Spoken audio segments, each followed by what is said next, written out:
What's going on, guys? Urban Bass Slayers here. Gonna be pouring some plastics today. I got some old Senkos and a bunch of old baits I find on the shore when I'm out fishing. People's stuff they throw on the ground instead of taking it. I take all my old Senkos and old Mighty Bugs. I mean, I got tons of these things in there. I re-pour these things constantly. I just take them apart, rip them apart, throw them back in there. Got my microwave here where I can heat up my plastics. Got my hot plate so I can keep it at a certain temperature. Got my injector so I can inject these molds. See, so here we go. Here's a couple of the plaster molds that I've made over the last couple of years. Some of these are falling apart. I just rebuilt my whole entire bait room here, so I'm trying to revamp and fix some of these up. Made this snake one. Make these snakes. I took a frog head and some Senkos, hooked the Senkos together to make the original. And these guys are two color. So what I do is I hand pour the bottom, I put the mold together, and then I inject the second color to get two color. So this is a snake that I made. This is a weird little creature thing that I made. I don't really know what to call it. I'm calling it the stickler. Put some eyes on this one. I actually caught a pretty good fish on this and sent the picture into Bass Angler magazine, and they stuck it on their page because they were so intrigued on what the heck was this handmade bait that I had made. All I did was I took some legs off of a frog and I glued them on the side, and yeah, there you go. This thing is weird when it flops down in the water. I mean, it's a pretty funky looking little bait, man. So yeah, made that guy. Gonna make some more of these, all these today, just to make them. This guy, not really calling it the flying squirrel. I don't know what to call it. The legs ripped off of the original, so I just took a Zoom curly tail worm, an old frog head. I dipped the frog head in some plastics when it was still hot. So there's the mold for that guy. I always put my little air chambers. I just put air chambers on these ones. They didn't have them. Back in the day when I was making these, I didn't know what I was doing. I didn't know you had to have air chambers when you're injecting to let the air come out the sides. There's another guy I made. Call these guys the Angel of Death. There's three of them. Three different Angel of Deaths. This is the first one I made. I actually hand carved those wings out of the back of a different mold I have, which is on this guy right here.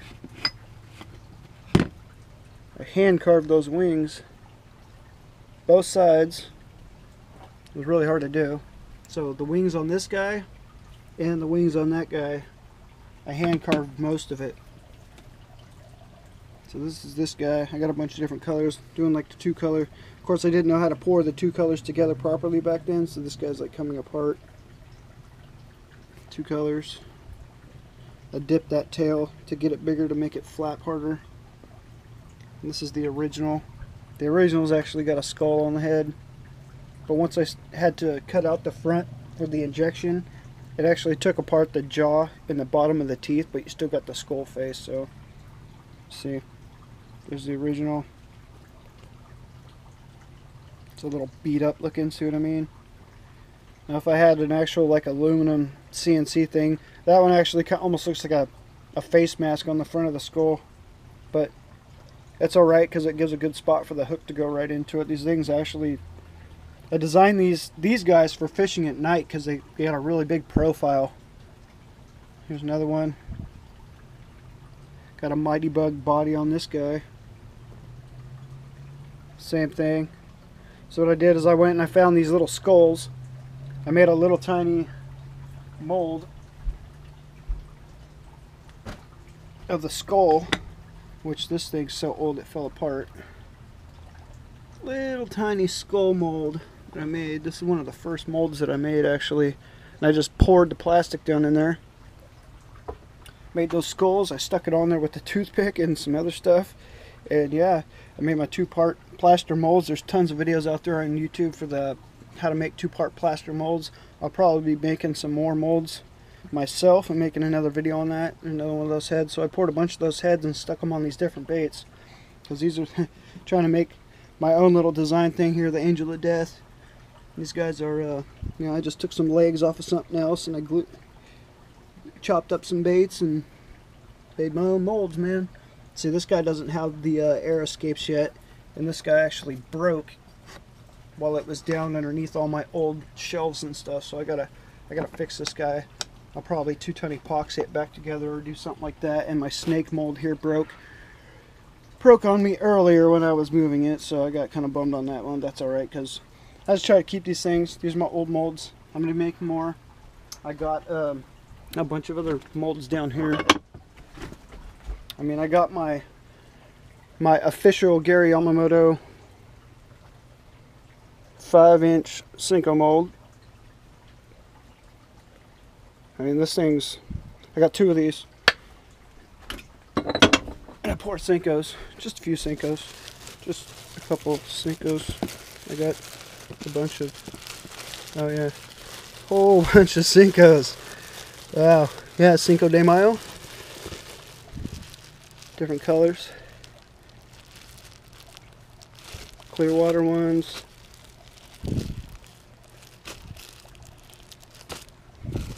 Some Mighty Bugs I poured. Oh hey, I was looking for those. Bunch of different colors I got here, man. Yep, so I'm gonna start making labels for these. I'm gonna start doing some stuff, man. I'm gonna get on it. I'm gonna pour some baits right now. I'm gonna heat this up, take a little break. I'm gonna make a time lapse, and yeah, we're bastlers. Gonna make some odd looking and individual custom made things here. Thanks for watching.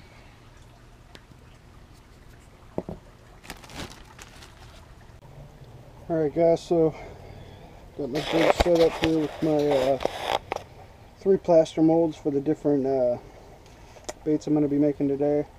Angel of Death. Got my plastics here.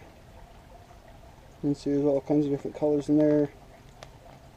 Different flake. So when you mix this together, it's just going to be a big mess of colors. Got stuff flying all over the place here. Already making a mess. So, what we're going to do here.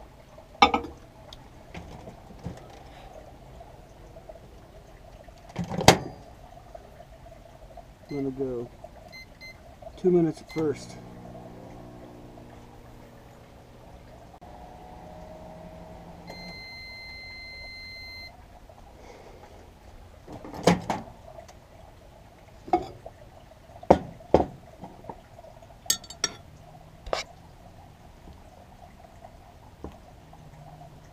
And you want to mix it up a little bit. Stuff that's down in there. Starting to get a little liquidy. You start off at 2 minutes.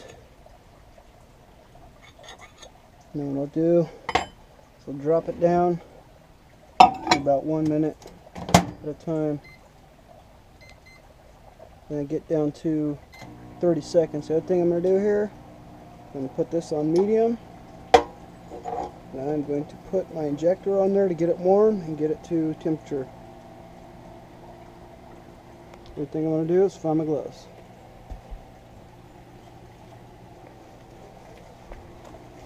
Because once this stuff gets hot,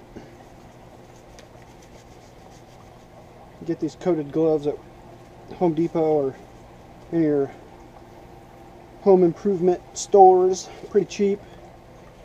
Gotta get a new pair of these. They haven't ripped through yet, but this, see, the plastic gets a little too hot sometimes.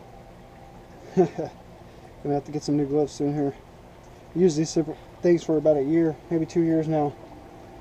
I got all my plastic set up over here. Got all my baits and lures out here now. I got to start dialing all this stuff in a little better. But as I work, I'm going to dial all my stuff in a little more.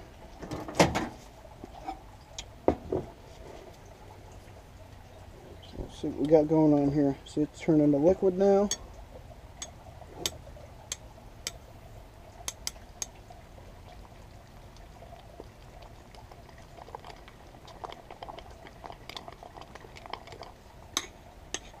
Once it hits 350 degrees, it'll start to liquefy. So parts of this are too temp because it's liquefying, but the rest, not so much. So it needs to be 350 all around. So now I'm going to drop down to 30 seconds because it's already starting to liquefy. You do not want to burn your plastics. I used to burn my plastics all the time, especially if I put too much salt in it. That stuff will burn real quick if you leave it in there too long. You can see some smoke coming off this guy. Now, if I can feel the warmth of this thing through my gloves, I know it's nice and warm. The reason why you want this warm, when you stick that plastic in here, you don't want this cold. You don't want your injector cold. If your injector's cold, the plastic will stick to the inside of it. Now once I start pouring with these guys, the first pours that I do with them, since they're plaster molds, they're probably going to stick a little bit on the inside because they're not warmed up yet. You can heat these up and get them to temperature, but I'd suggest not doing it because they will break, because they are plaster. It's a $5 bag of plaster to make those. It's you know, a little bit cheaper than the $60 aluminum molds. So yeah, they break a lot, and you will have to remake your plaster molds from time to time, which it's not that bad. Buy a $5 bag of plaster, and if you got the time, that's all it's about, is just the time, really. So I want to get all that extra stuff down with the sides, make sure it all mixes in there. Try to not get it up on the sides as I'm mixing. You can see all that different color flake in there. I mean, there's blue and purple and gold and silver and you name it, man, it's in there. So you can see it's starting to liquefy, but it's still sticky like that. And you do not want to touch that stuff when it's hot like this. It will burn you. I burned my fingers a bunch of times. I got some big blisters.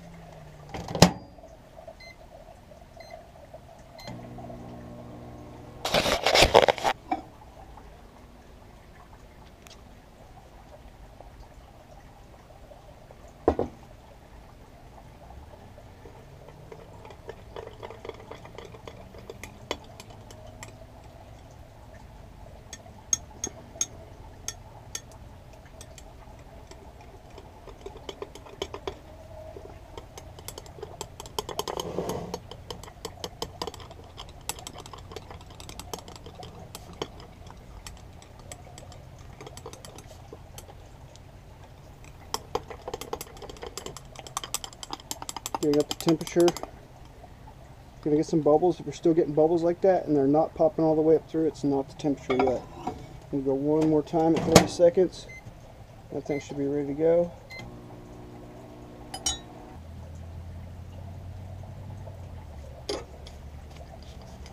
Injector's nice and warm. Ooh, that's actually hot. Let's see here, cool off for a second. Those bubbles kind of rise. You're always going to get bubbles when you're recycling plastics because of the difference in the plastic mixtures and stuff, because you get different companies use different stuff, and when you're recycling you get a lot of odd stuff. Another thing I like to do is mix it a little bit, and it'll help those bubbles get out of there. You don't want to mix too much because you don't want to mix bubbles back into it.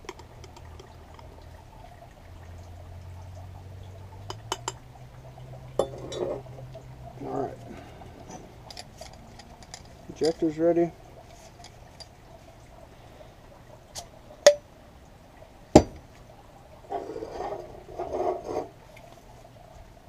It's nice and hot. Ready to go. This out of the way. This guy ready. I have to pour that one by itself, probably. So, I always like to pour instead of suck the plastic up. A lot of people suck it up. You're going to have air in the bottom down there that you weren't able to extract out. So what you do when you pour it in this way, you can push the air out the front of the nozzle. It's very very good trick, because I used to always suck the plastic up when I first started doing this.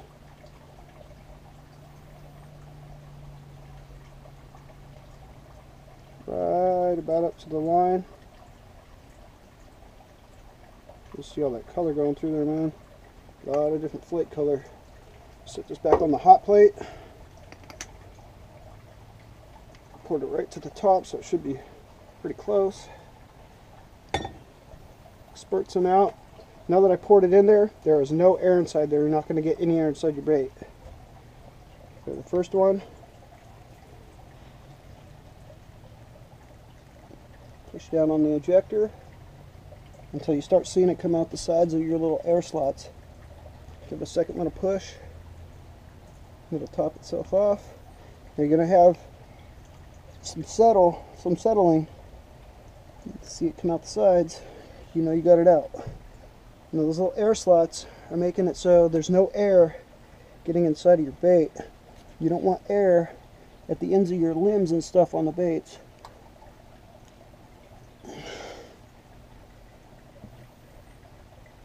So there you have it. You can see it's going to start settling down a little bit in there. It's going to settle down as it kind of starts to cool, and the air is going to come up out of there. See how these ones have already done it? And just go back. Scoop some on top. Get some of that out of there. It's already started to dry on me. So what I'm going to do, I'm going to take the really hot stuff. It's still on the hot plate. Actually pour it in there. I don't know if that got down in there enough. I hope it did.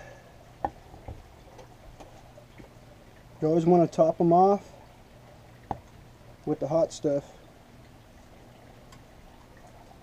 It's usually hot enough out of the injector, but kind of seized up on me. And this stuff, I mean, you can reuse this plastic over and over again. I got other colorants, and I got plastic flake colors, but at this moment I just recycling everything I have to reuse it. I'm going to be buying some more plastisol from Do It Molds and doing more of my own colors again, just like my Senkos. I got a ton of colors of Senkos, so I'm going to start buying more molds. I'm going to do like swim baits and frogs and all kinds of stuff. I'm going to put a big wall right here with pegs, and I'm going to hang all my baits up there. I'm going to make my own little labels and do all that stuff, so I'm going to start doing some big things here, man. It's going to take a little while, then I'm going to do this all by myself, but I got to start somewhere. So you just pop that out, get this thing drawn down and ready to go again. So that will just sit there. This guy's still going to be warm. It's not really going to cool down too fast. I always turn this down right between medium and low, so it still keeps it a little bit warm, but you're going to want to throw it back in the microwave. Okay, now these guys, they have dried somewhat. Should be cool to the touch. Start off with the small one, see what we got here. I always like to snip off the top. Just bring this guy over here so we don't have to keep going back and forth. You know, those little pieces, the excess pieces, I'll just throw them back in the... Okay. You're going to have a bunch of stuff sitting all over the place. It'll get messy, but if you keep tossing them back in there, it all gets recycled. Every little bit adds up to a Senko. I mean, if a Senko's a Senko, you can catch your biggest fish you've ever caught in your life on that one Senko. Especially when it's a handmade or hand-poured Senko. Then it's really fun. See what we got here. Now, see, that head always wants to peel apart. I don't know if these are quite cured up yet. I have to snip that face off a little better. My mold was not quite so tight. When you do these two-piece plaster molds, they're kind of hard to get perfect, but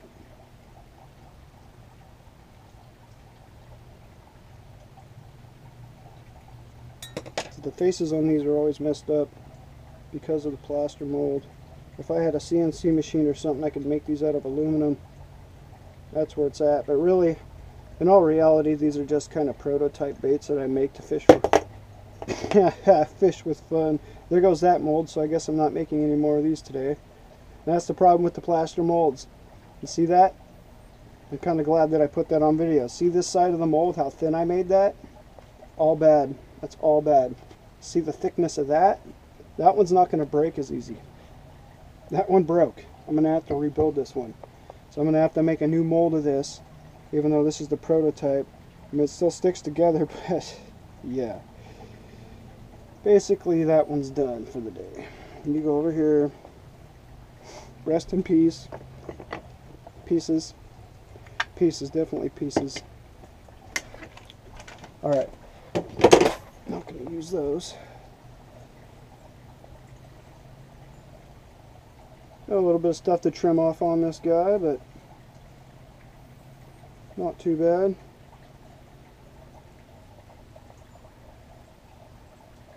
So the head's got a little beat up in there. I'm going to have to make a better one next time I make the mold. Lots of colors in that thing though. I mean, those things are perfect for trailers. Lots of stuff. You can just fish them by themselves, fish them like a Senko. I've actually caught fish on those too. I've caught fish on every one of these, so that's the thing. I'm not going to reproduce something if I haven't caught fish on it, and I wouldn't try to sell or make to sell things that I have not caught fish on. That's a big deal to me. If it doesn't work, why make it?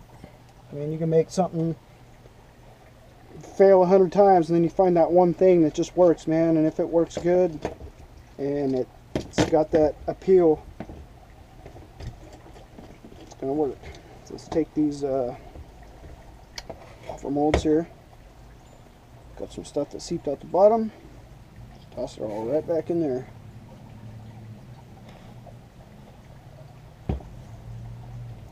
Now with these ones, you got some air chambers. AOD number 1.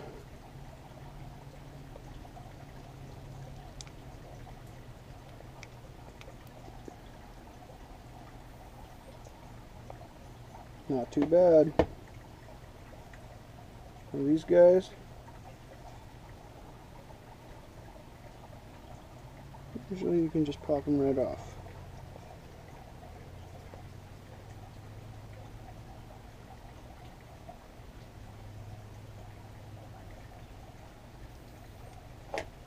Not popping off, so I'm going to cut them off. I like to cut them off as I take it out. Take each appendage out first.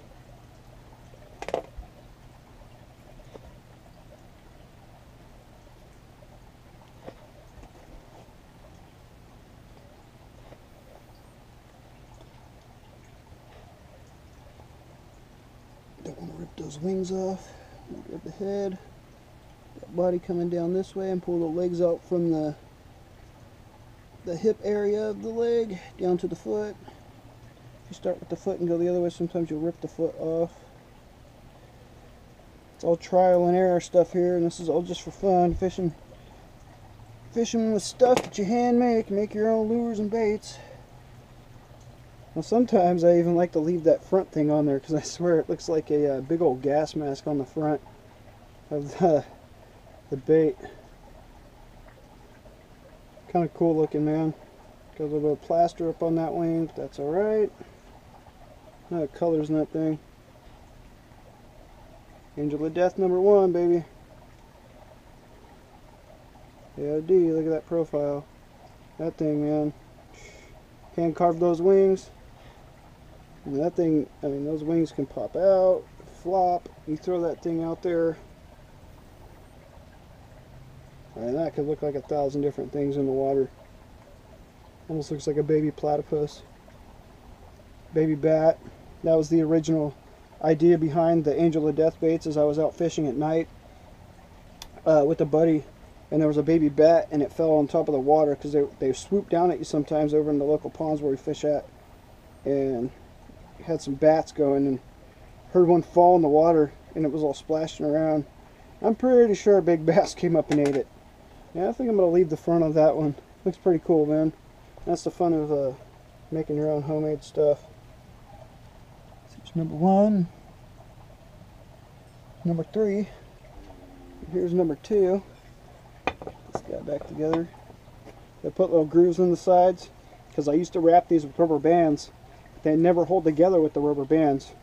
So I got these clamps, and the clamps are awesome. I thought the clamps would break them, but since I made these ones thicker, I made these in like a plastic bowl, as you can see at the bottom of the bowl. Poured the bottom, put the bait in, made my little grooves. And you put the bait in there as if it was sitting like this. And then you pour your second piece on top of it. And you want to put wax in between. I put Vicks vapor rub, or whatever, not the vapor rub, but the other stuff. Petroleum jelly. Can't even think right now. Use petroleum jelly, put it on, pour the other piece. Alright, so here's the other guy.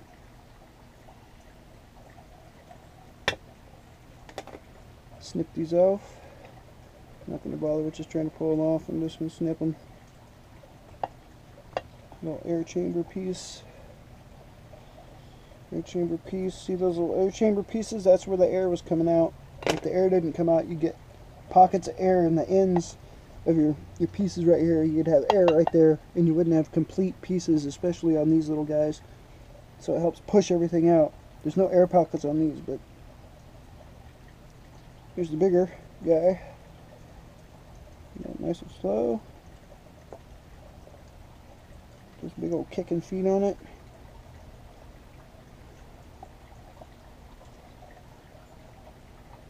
A little bit modified. There you go, man. Into the death.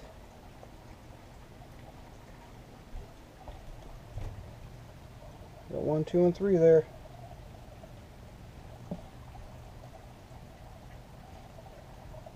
I'm gonna fix that one. These are gonna be my baits. These are my things here. My designs. Alright, let's make some more. Let's make some more stuff. Let's keep this video rolling. Urban Bass Slayers.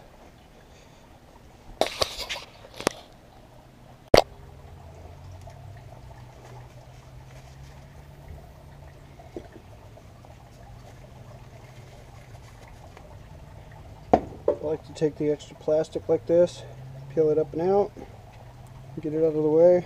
That way I got nothing but liquid. Still a little warm, but we want to get it thoroughly mixed, so we will drop it back in the microwave for another 30 seconds.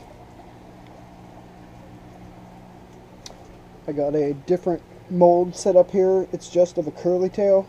So the way I was originally doing this, I was molding each piece of baits that I was making, and I would mold the pieces, and I would completely like Frankenstein the stuff together until I had what I wanted.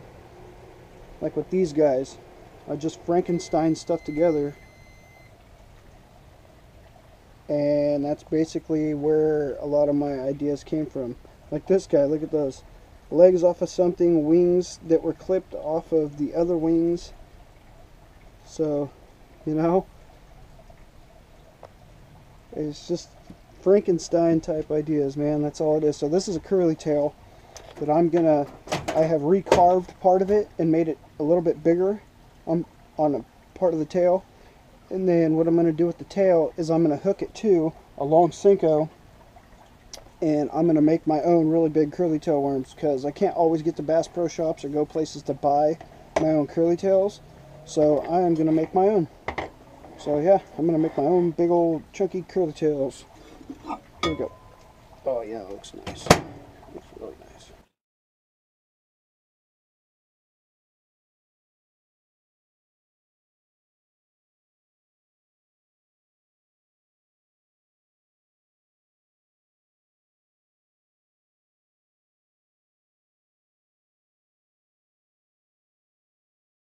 When I first started doing this, I was just hand pouring everything. I did not have this injector. I got this thing for like 60 bucks online. It is a lifesaver.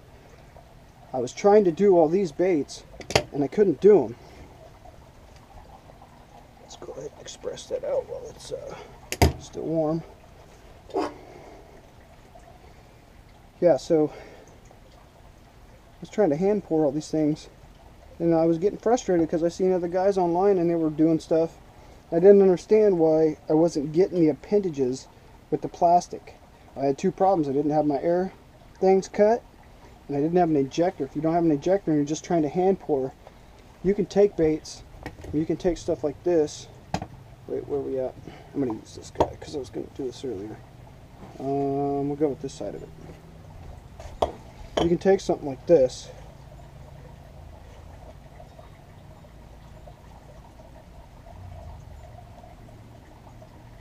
This takes some practice and this takes some patience. You know, start at the tail and work your way to the head. This is an open pour right here, is what this would be. Just start in the back and work to the front. A little bit too much on that foot. So hard to get that to pour out just right.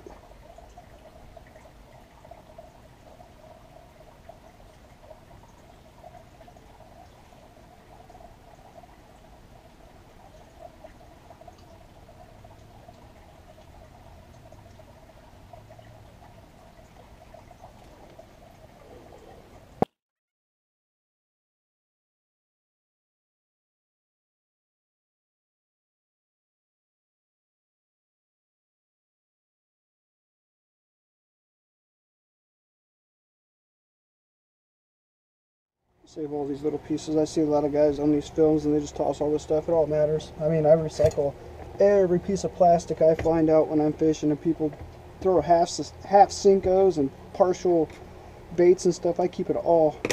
Keep it all. Unless it's completely beat out or it's been sitting there forever and it got all bloated out. Those bloated out Cincos, you can't really reuse them. And the other type of plastic that I realized you can't really use and you can't recycle very well is like the white swim bait type plastics. It's like you know what I'm talking about. You get those swim baits that like rip apart after one bite. Okay, it did not pour all the way. Looked like it wanted to pour all the way, but it did not pour all the way. So that was a failure. Gonna have to do here, so I'm gonna have to make a little port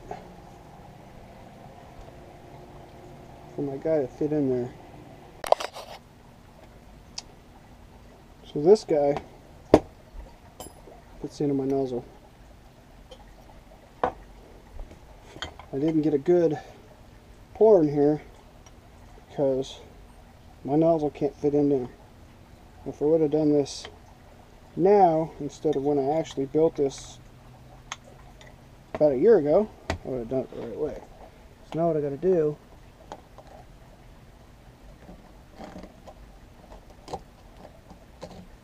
is chisel out a spot for my nozzle, which, you know, will take a couple seconds here.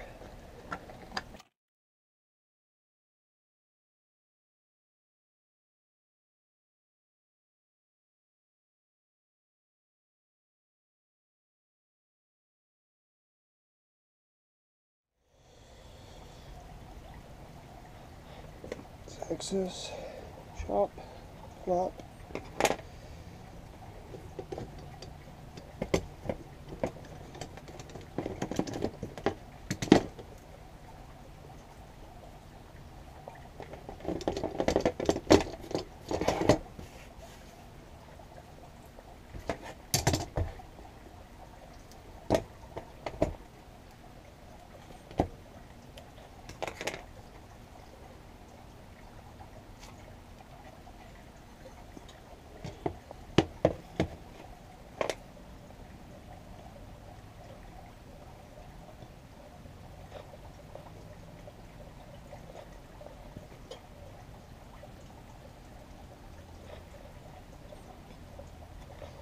You can see this take a minute to make. Gotta do each one individually. I don't have super machines where I can produce thousands of these at once, and these are one-of-a-kind baits anyway, so I don't mind. They catch fish. Yeah, That's all I know. Catch fish. Got a little air bubble right there. So what I'll do with that guy is I'll wait till I heat the plastic back up and I'll fix that tail. Put a little dab of the hot plastic on there and it'll fill in that spot. Make it perfect again. Put that back together.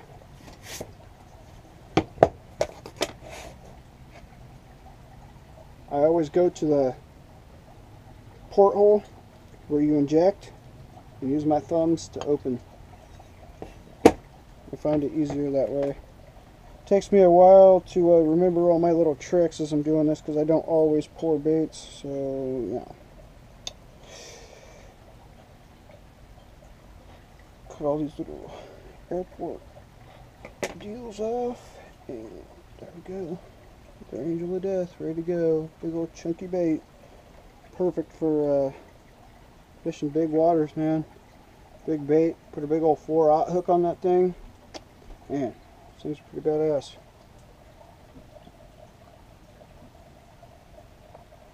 Going to line these guys up.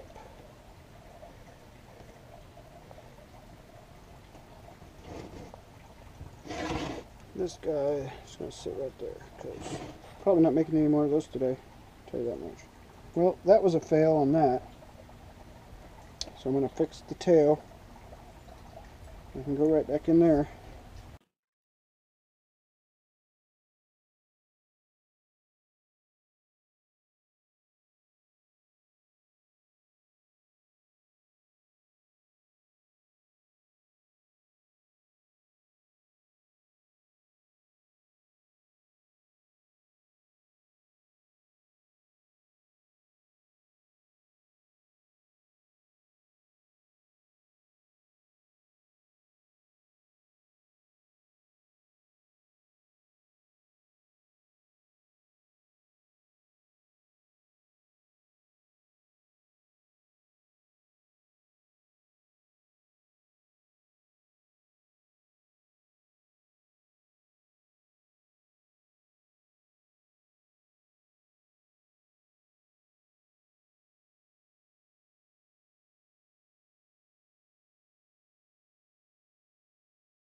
Started doing all this stuff on a whim. I watched a few videos, some guys making Senkos, plaster molds, and I thought it was the coolest thing in the world that you could take stuff in the old videos of the guys catching bluegill, and they were making molds like Larry Dahlberg and all those guys. Man, it's just, gotta remember to get my gloves on or I'm gonna burn myself. Yeah, all those guys basically inspired me to do this, so it's just an extension of what other people have done. And I just took it upon myself to start making my own stuff. Anyone can do this. It's really simple. When I tell people I make my own plastics and stuff, they're like, how do you do that? And it's like, well, I don't actually make the plastic, I just reuse stuff. So technically, I'm just recycling into new molds. So, yeah.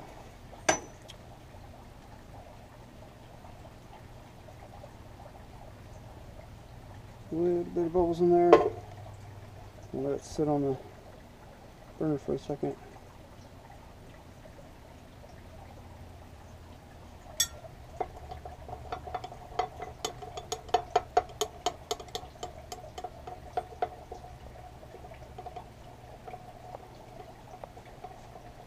Sometimes if you stir it really slow, it'll stir all the bubbles to the side also and get it right out of the middle part. As long as the bubbles are out of the middle, and you're not actually pouring the bubbles in. I mean, you're going to get little bubbles like that in your baits anyways. especially using recycled plastics. When you use the brand new plastisol, typically do not get bubbles like this, but this stuff, yeah, you're gonna get bubbles. Right to the top, so you don't have too much to pop it, push out. Squeeze the air out.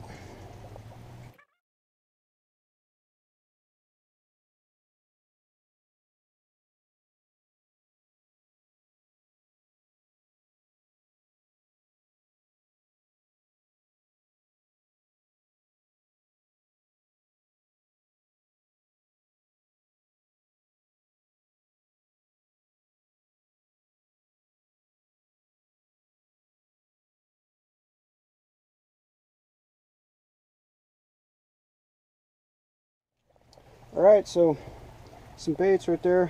That's how I do it.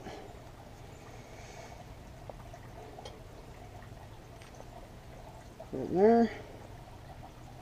Just ready to go again. And let this guy sit on the side. This guy's going to go back in here. Do this whole process over again. And I'm going to make a whole bunch of these and put them in some bags. And hopefully I can sell some of these someday. Thanks for watching, guys. Urban Bass Layers.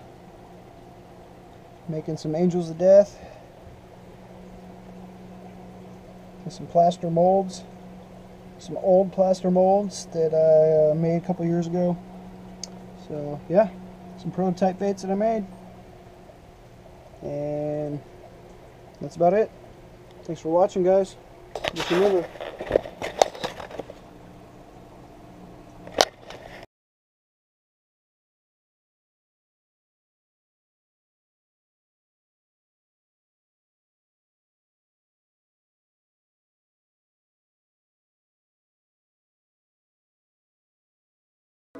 And I